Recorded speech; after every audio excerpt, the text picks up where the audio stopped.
Olá, estudantes do ensino médio, tudo bem? Aqui é o professor Júlio Bastos, hoje acompanhado dos professores Vinícius Braz, de Biologia, e Débora de Mendonça, professora de Química, e vamos falar sobre um assunto que é bastante importante e muito interessante, que é sobre o DNA, que é a molécula da vida. Os objetivos que nós pretendemos discutir na aula de hoje com vocês, estudantes, são estes aqui. Compreender a estrutura da molécula de DNA, entender como é que é essa estrutura, conhecer a técnica de eletroforese em gel e também vamos falar sobre a aplicação da engenharia genética no cotidiano. Então nós vamos falar, começando a parte teórica, do DNA, e depois vamos mostrar essa técnica que é usada em exames de DNA. Aqui eu quero mostrar para vocês, estudantes, primeiro uma campanha que foi feita para reconhecimento de paternidade do município de Varginha, este ano, 2020. E também quero mostrar para vocês a questão da elucidação de crimes através da análise de DNA, que o Brasil ele vem conseguindo desvendar mais esses crimes através desse tipo de exame. Mas aí, estudante, você deve estar se perguntando o que tem a ver, qual é a relação que existe entre uma campanha para reconhecimento de paternidades com análise de DNA para investigação de crimes. Então eu vou pedir agora a ajuda aos professores, primeiramente ao professor Vinícius, para nos ajudar a entender um pouco mais como que funciona essa técnica e como que funciona o DNA. Vinícius, é com você. Tranquilo, obrigado. Olá, estudante. Então, para a gente iniciar a nossa aula, a gente tem que entender, só relembrar como que é feito, então, de que é formada essa estrutura do DNA. Nós sabemos que o DNA e o RNA, todos os ácidos nucleicos, assim falando, eles são formados por unidades, igual a gente aprendeu, que são os monômeros, onde essas unidades nós vamos chamar, então, de nucleotídeo. E é muito importante a gente entender essa estrutura de um nucleotídeo, igual a gente vai acompanhar aqui na tela. Igual eu tenho, todo nucleotídeo, ele é formado de um grupo fosfato, que vai ser esse daí que está aparecendo, ligado a um carboidrato, que no caso é uma pentose. Essa pentose, ela pode ser uma ribose, no caso vai ser formado o RNA, se for uma ribose, e se for uma desoxirribose, vai estar formando o DNA. Nesse caso aqui, eu estou mostrando para vocês na tela uma desoxirribose. Reparem, qual que vai ser a diferença delas? Só para a gente relembrar. No carbono 2, vamos ver aqui na figura, olha, eu tenho carbono 1, lá no número 1, 2, 3, 4 e 5. O carbono 2, ele só vai estar com o hidrogênio. Na ribose, ela vai estar com o grupo hidroxila, OH. Por isso, então, que é uma desoxirribose. E ligado, então, a esse carboidrato, a essa pentose, eu vou ter uma base nitrogenada. Onde essa base nitrogenada, ela vai ser, no DNA, uma timina, guanina, citosina ou adenina, tá? Isso aqui, então, é uma estrutura básica de um nucleotídeo, tá? De um DNA, onde vários nucleotídeos vão formar, então, uma sequência que vai ser a molécula de DNA, igual a gente está vendo aí na próxima imagem. Pode passar, Júlio, fazendo favor. Então, eu tenho ali a minha cadeia de DNA, lembrando sempre que a cadeia de DNA é uma cadeia dupla hélice. Então, eu tenho duas fitas, Então, eu tenho duas sequências de nucleotídeo que vão ser ligadas pelas bases nitrogenadas, Lembram? Gal Costa, Aguinaldo Timóteo, Guanina, liga com citosina, adenina, liga com timina, através de ligações de hidrogênio, que vão permitir, então, que essa fita fique dupla. E a ligação entre um nucleotídeo com o outro vai ser realizada através do quê? Do grupamento fosfato com a pentose do outro nucleotídeo, através de uma ligação que a gente chama de ligação fosfodiéster. E daí a importância dos números dos carbonos. Por quê? O fosfato, ele vai ligar sempre no carbono 5 a esse nucleotídeo e ao próximo nucleotídeo ele vai estar ligando ao carbono 3. Daí que a gente fala do sentido da vida, 5 linhas para 3 linhas. E aí Débora vai falar agora para a gente, né, Débora, sobre uma curiosidade muito importante sobre a molécula do DNA, que isso vai ser importantíssimo para essa aula de hoje. Então, alunos, para vocês entenderem um pouco mais desse processo, né, que vai ser dito aqui, que é a eletroforese, nós precisamos entender que a molécula de DNA, ela possui uma carga, ela possui um excesso de carga negativa. E onde estaria essa carga negativa? Acompanhe na imagem aí comigo. Então, se vocês observarem, existe uma diferença no grupo fosfato. Quando eu tenho apenas o nucleotídeo, eu tinha ali 2 grupos OH ligados. Quando o nucleotídeo se liga a um outro, que é como está aqui nessa imagem, nós vemos então que ele perde esses hidrogênios para fazer a ligação. E ali existe um excesso de carga negativa em um dos oxigênios. No outro oxigênio, nós vemos então uma dupla ligação. Isso vai acontecer então sempre que a dupla ligação estiver no oxigênio, o excesso de carga negativa está no de baixo. E vice-versa, essa dupla ligação ela vai se alternando ali entre os oxigênios, o que vai garantir a estabilidade da molécula de DNA e garantir também esse excesso de carga negativa que vai permitir que o processo que estamos falando aconteça. Outra característica que eu quero citar nessa imagem é que evidenciar para vocês, alunos, que apesar das representações das moléculas de DNA ser normalmente em bloquinhos, né, em desenhos preenchidos, coloridos, se trata de moléculas químicas. Logo, aqueles traços representam a presença de carbonos ali, ok? Então, ali tem os carbonos representados por estruturas de traço, certo? Mas se trata de moléculas orgânicas, moléculas químicas, tá certo? É isso que eu queria falar com vocês. Então, Débora falou, né, sobre essa importância, então, sobre essa carga elétrica que a molécula de DNA vai ter, devido, então, a essas ligações, quando o fosfato vai fazer com o carboidrato, na verdade, né, com os carboidratos, ela vai o quê? Se tornar uma molécula negativa. Então, a molécula de DNA, ela é carregada negativamente. Guardem isso que vai ser importante. Então, vamos só recapitular as aulas que a gente vem vindo nesse PET. A gente falou, então, sobre a clonagem molecular, né, a utilização, então, de uma enzima de restrição e tudo. Quando eu faço essa análise, então, essa enzima de restrição atuante nesse DNA, que ela vai cortar nessa molécula em vários fragmentos, eu vou ter, então, ali vários fragmentos de DNA, de vários tamanhos. E isso é importantíssimo. Para quê? Porque eu posso fazer vários estudos, eu posso fazer então a ligação, pegar aquele fragmento que eu quero e colocar em outro ser, várias utilidades. Mas no caso específico hoje que a gente vai estar analisando então, comparando, né, as moléculas de DNA de vários indivíduos, eu vou precisar então de ter um sequenciamento específico. E aí, como que eu vou fazer então essa separação? Nós falamos um pouco na aula da segunda semana, né, da terceira semana, mas então, vamos voltar aqui. Então, após a clivagem, né, o DNA ele precisa de ser separado. Ele precisa de ser separado em diferentes tamanhos. Como que isso acontece? Através da técnica de eletroforese em gel. Ela vai ser a técnica mais utilizada. Então, depois que eu tenho o produto final, seja através de uma enzima de restrição, ou seja através da técnica pela amplificação pelo PCR, eu vou utilizar, então, essa técnica que vai consistir em uma solução, onde eu vou colocar lá nos tubos de ensaio ou nos microtubinhos, uma solução tampão, vou colocar fragmentos de DNA, tudo, e as enzimas responsáveis lá para estar fazendo isso. Depois, eu vou estar preparando essa técnica, que vai consistir, então, em... Vou pegar esse DNA e vou colocar, então, numa placa de gel, que a gente vai ver na próxima imagem.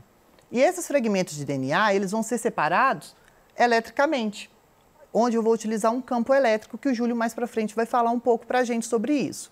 Então, Vamos acompanhar só como que a gente vai fazer. Eu vou pegar, então, o gel de agarose, que a gente vai mais utilizar, que a Débora vai falar as propriedades químicas dela, que vai ser muito importante também para a gente compreender como que vai ser feita essa separação. Então, como o Vinícius falou, esses fragmentos de DNA vai ser depositado sobre um gel.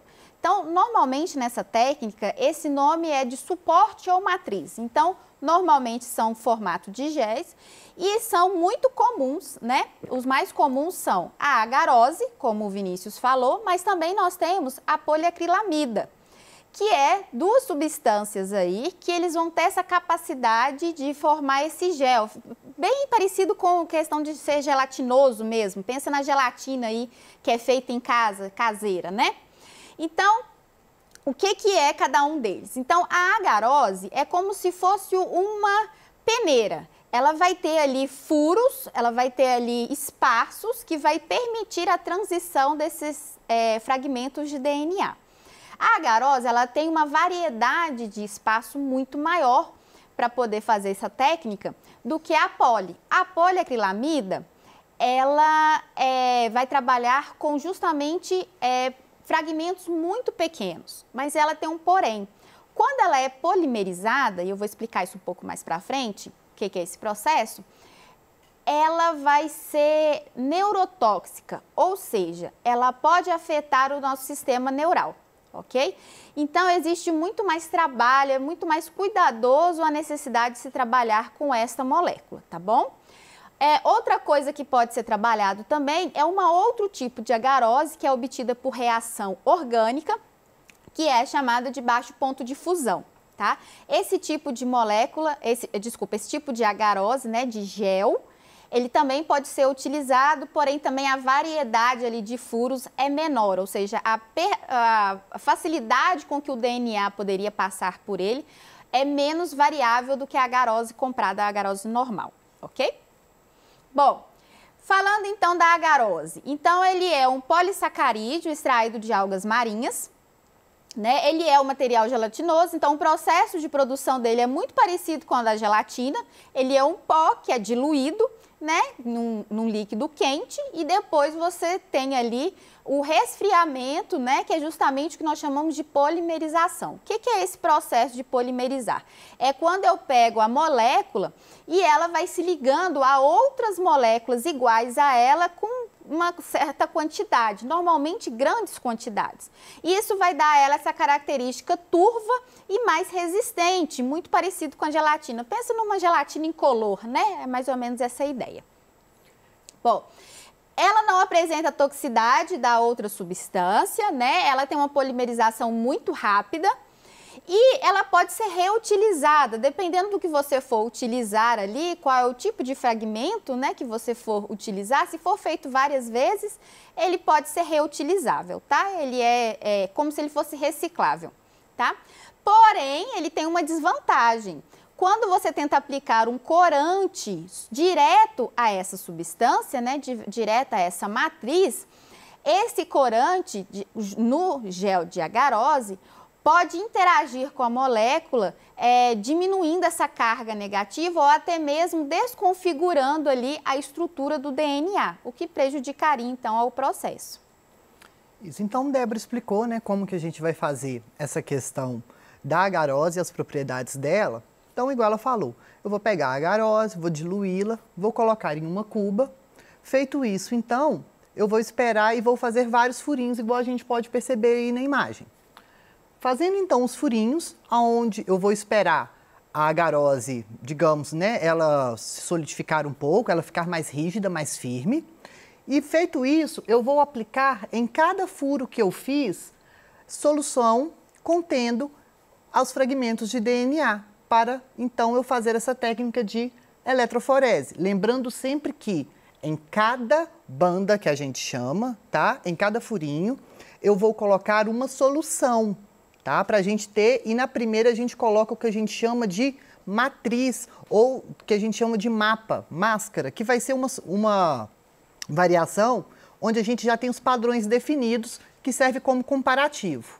Feito isso, então, coloquei tudo bonitinho, vou pegar essa placa e vou colocar dentro desse aparelho, que é o próximo ali, onde nós vamos ligar na tomada. E aí, Júlio vai falar essa parte elétrica aí, que já é a área dele. Bom, aí como vocês já ouviram as explicações de Débora e Vinícius, esse gel de agarose que é preparado, ele tem uma certa permeabilidade, que vai permitir a movimentação dos fragmentos de DNA que foram colocados nas cubas, que foram preparados no processo anterior.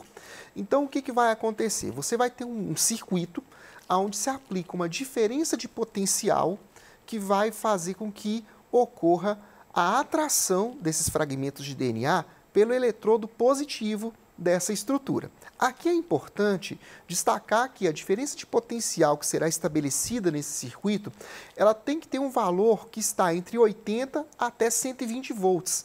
Por que tem que estar dentro desses limites? Para que os fragmentos de DNA eles possam se mover com uma determinada velocidade e que você tenha tempo de poder registrar essa informação no formato de bandas.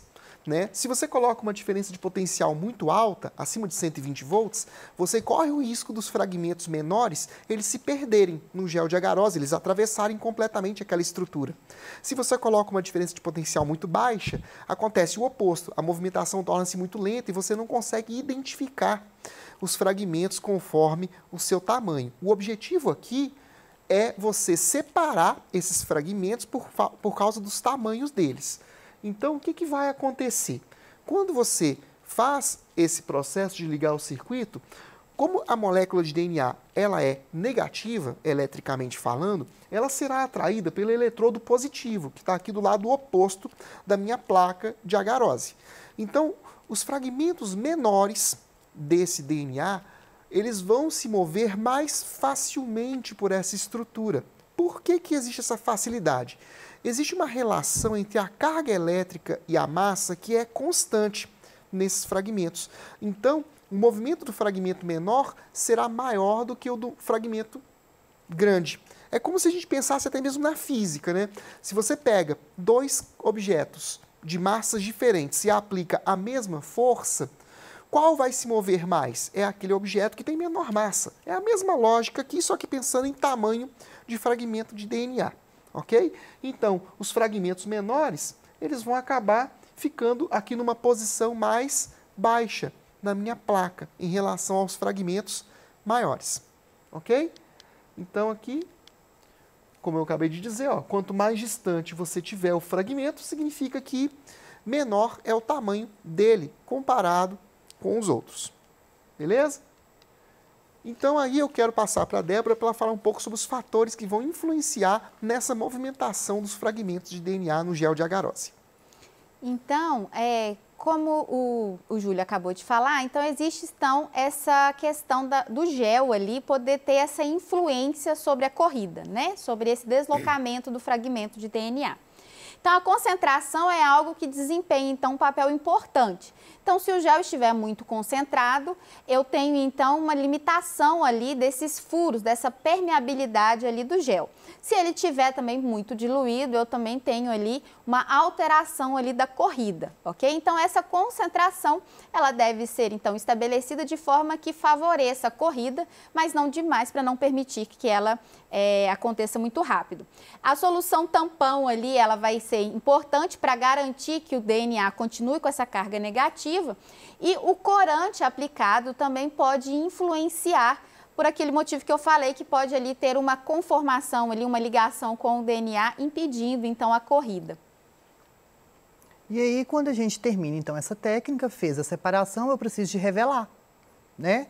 Na hora que a gente vai revelar então para fazer essa análise e comparar, é o que a gente chama de DNA fingerprint, que é a impressão do DNA, e que vai ser utilizado nos testes de paternidade, na medicina forense, né, para a gente desvendar os crimes e fazer essas comparações, onde nós vamos utilizar um corante e Júlio vai falar o porquê desse corante e como que vai ser feito. Tá. O uso desse corante, ele é para permitir que você, ao incidir uma radiação ultravioleta sobre aquela amostra, ela sofra uma reflexão. A gente falou um pouco sobre isso nas aulas de física, no ciclo 3, né?